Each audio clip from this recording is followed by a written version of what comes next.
In this video, we're going to go over trimmed and non-trimmed turkey stitches. Let's get started. First, I have my thread. It's on a bobbin, but you could probably have yours still in the way it came. So I'm cutting off however many strands I need. In this case, I'm going to use 6 just to show you. So first, we're going to start with tying the knot on the end. Now, I will say that I do the turkey stitch a little bit differently because I found it a little easier for me. So now I'm tying the bottom. Now I'm going to thread the needle. As a reminder, I also like to trim the tails because sometimes they can get caught up. So now it's going to look like this. Okay, so now I'm taking the other side of the thread, wetting it a little bit, and then I'm going to thread it. Like so.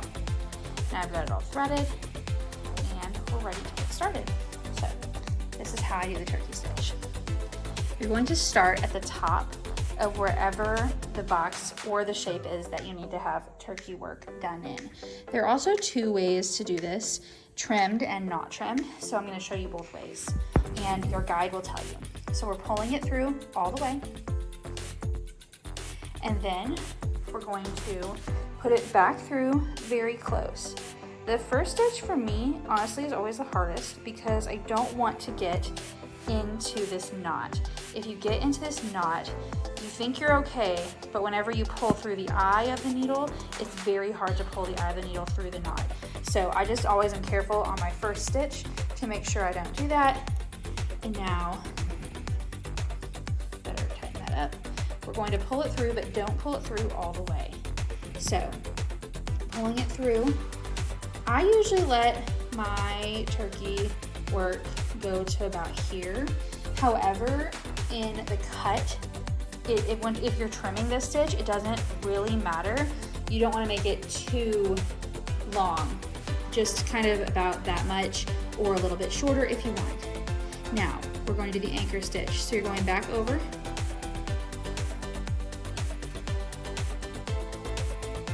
to the left of the original stitch, and hold. I got caught up down here on my hoop stand. There we go. Okay. And I think I just actually, because I pulled that hoop stand, it messed it up. So I'm going to show you again. The nice thing about this is actually I have a stitch right here, but you want to be able to see it when I'm done. All right, so we're going to do the loop stitch again. And if you do get in the knot, just get it out, pull it down, and you're good. So I'm going to do the loop stitch again, and then to the left, pull it out, and then stitch it directly over on the other side. You're securing this loop where it is. It's an anchor stitch. So we're anchoring it down. Okay, you have your first little loop done. Tighten my fabric. If you ever start seeing lines like that, it just means you need to tighten your fabric. Okay, so now we're gonna go directly underneath this first stitch. It's a little tricky. You just want it to look, you know. So, I'm gonna do the same thing, another loop. If this is a trimmed turkey stitch, again, you don't have to worry about these being exactly the same. You just have to worry, you just have to make sure there's enough room to trim it. So this time I'm gonna go the other way. So I am doing on the right side, and I'm anchoring it down and going into the same hole on the left. Pull through.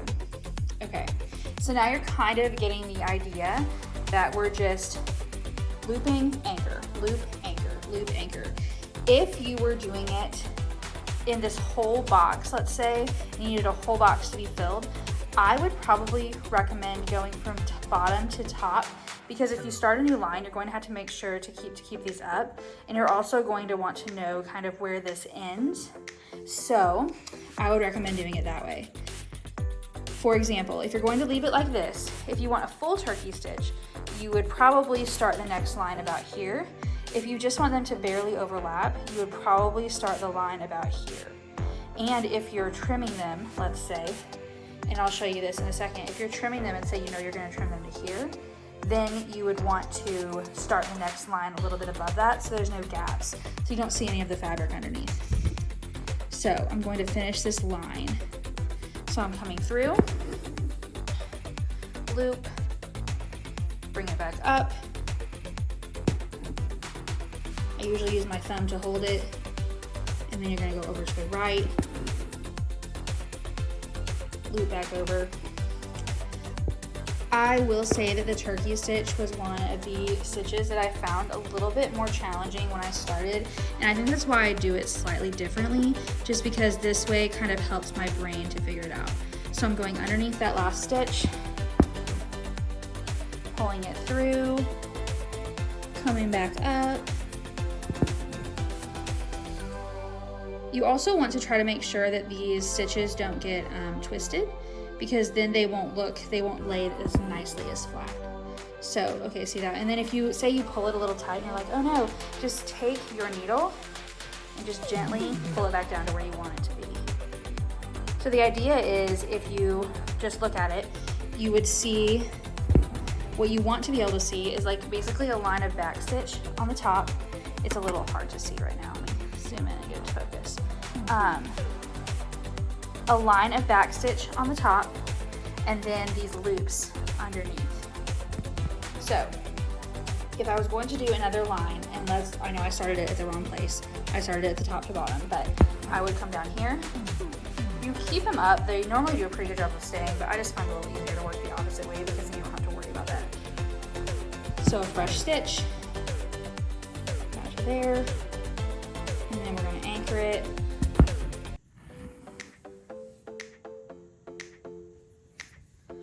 Like so. There. So you can see the loop and the anchor. I'm going to zoom in really.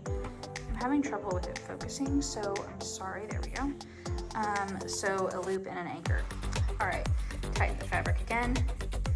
And so if you had it down, once it like lays down, you'll be able to see that it just kind of all goes together. And now let's talk about trimming. So for trimming's sake, you need a few supplies. The supplies you need are scissors. I like to use little sewing scissors for this, but you can also use regular size scissors. You just have to be a little more careful. And tape. For this, I'm using painter's tape, but you can use masking tape, any other like lightly sticking tape, not permanent tape, but just like lightly sticking tape. Okay, so what we want to do, I'm gonna kind of angle it, I think this will be easier to see, is you're just going to take it and trim it to where you want it to be. So let's say you were doing something where there was a line of turkey stitch and then a line of something else underneath it. So you would want to trim it, not enough to where you can't see, you don't want to be able to see what's underneath, right? So generally when I'm trimming, I don't trim until I've done if there's another stitch underneath. So let's say you have a brick stitch underneath, you would stitch that. Let's see, I still have this, so I'm just going to show you. I know this is the same color, so I'm going to go ahead and switch my color out. So you want to be able to make sure that you don't trim it too short to where you don't see what's underneath. So I'm switching out.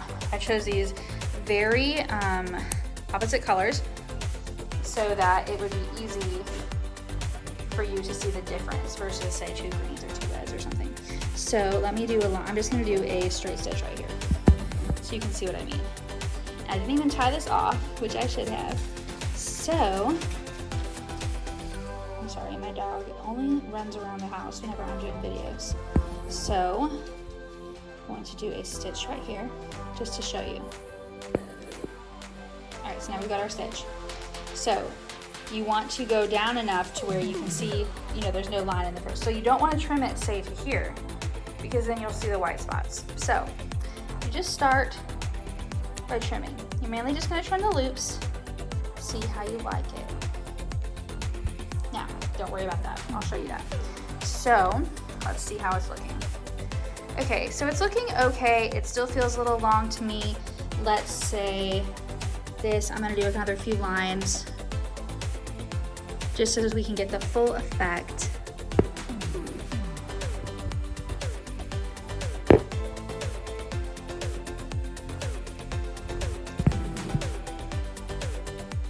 That's why you want to work from bottom to top, because of that little issue right there. Okay, so 2 lines. I think it'll be a little bit easier to see. So I'm gonna trim it a little bit more. I'm just gonna take my scissors again. I'm gonna go back to the side so you can see. And I'm just going to trim off a little bit more. Okay. That feels a little bit better to me, but I'm just gonna go a little bit farther. And then sometimes what I will even do is I'll kind of round the edges a little bit. You just have to think about what the item is you're trying to make. If it's straw, if it would look a little uneven, you can kind of decide how you want to do that. And then once it's kind of used to, it will lay down. So then when you look at it straight on, let me see if I can get the same angle as this, as my phone is on.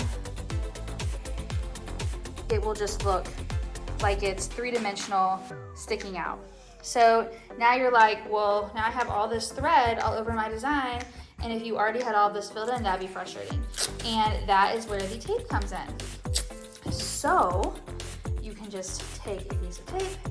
I just roll mine between my 2 fingers and just get it all off. I like to use a variety of cut, trimmed, and untrimmed turkey stitch because I just think it's a fun stitch to change up a little bit. So you just get all of them off,